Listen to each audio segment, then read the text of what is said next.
The death toll of American troops is sobering and outlines just how deadly the war in Afghanistan has become.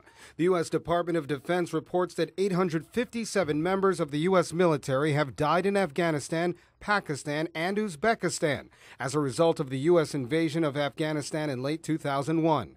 662 of those deaths were caused by hostile fire. There are just so many variables that come into play. The U.S. troop strength is important, but there are a lot of other issues. Now we must come together to end this war successfully. For what's at stake is not simply a test of NATO's credibility. What's at stake is the security of our allies and the common security of the world. This month, President Obama announced the dispatch of an additional 30,000 troops to Afghanistan. Top officials say this is part of a strategy to try and decrease escalating violence from resilient pro-Taliban militants. NATO countries have pledged around 7,000 more troops. The insurgency is growing in strength, and the situation is worsening. And the hope is that the troop surge will curb that trend and reverse it.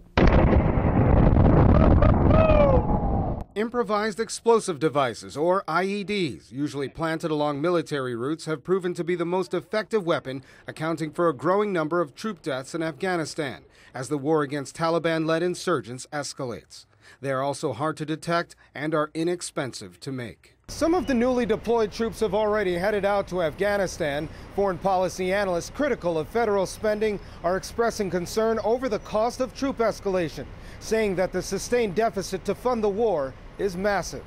To levels that are even higher than they were at the height of the Reagan buildup in real terms, and come up with another $10 billion in savings.